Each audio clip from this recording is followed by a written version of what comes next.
Reading of the Book of Genesis by Blessified. Chapter 3. Now the serpent was more crafty than any other wild animal that the Lord God had made. He said to the woman, "Did God say, 'You shall not eat from any tree in the garden'?" The woman said to the serpent, "We may eat of the fruit of the trees in the garden, but God said, 'You shall not eat of the fruit of the tree that is in the middle of the garden, nor shall you touch it, or you shall die.' But the serpent said to the woman, 'You will not die. For God knows that when you eat of it, your eyes will be opened, and you will be like God, knowing good and evil.' So when the woman saw that the tree was good for food, and that it was a delight to the eyes, and that the tree was to be desired to make one wise, she took of its fruit and ate, and she also gave some to her husband who was with her, and he ate. Then the eyes of both were opened, and they knew that they were naked, and they sewed fig leaves together, and made loincloths for themselves. They heard the sound of the Lord God walking in the garden at the time of the evening breeze, and the man and his wife hid themselves from the presence of the Lord God among the trees of the garden. But the Lord God called to the man and said to him, "Where are you?" He said, "I heard the sound of you in the garden, and I was afraid because I was naked, and I hid myself." He said, "Who told you that you were naked? Have you eaten from the tree of which I commanded you not to eat?"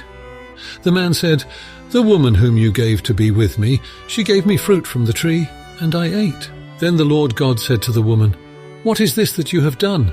The woman said, "The serpent tricked me, and I ate." The Lord God said to the serpent, "Because you have done this, cursed are you among all animals and among all wild creatures. Upon your belly you shall go, and dust you shall eat all the days of your life. I will put enmity between you and the woman, and between your offspring and hers. He will strike your head, and you will strike his heel." To the woman he said, "I will greatly increase your pangs in childbearing. In pain you shall bring forth children, yet your desire shall be for your husband, and he shall rule over you." And to the man he said, "Because you have listened to the voice of your wife, and have eaten of the tree about which I commanded you, you shall not eat of it. Cursed is the ground because of you. In toil you shall eat of it all the days of your life. Thorns and thistles it shall bring forth for you, and you shall eat the plants of the field. By the sweat of your face you shall eat bread until you return to the ground, for out of it you were taken, you are dust, and to dust you shall return." The man named his wife Eve because she was the mother of all living. And the Lord God made garments of skins for the man and for his wife and clothed them. Then the Lord God said, "See, the man has become like one of us, knowing good and evil. And now he might reach out his hand and take also from the tree of life and eat and live forever."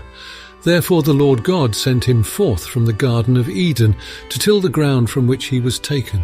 He drove out the man, and at the east of the Garden of Eden he placed the cherubim and a sword flaming and turning to guard the way to the tree of life.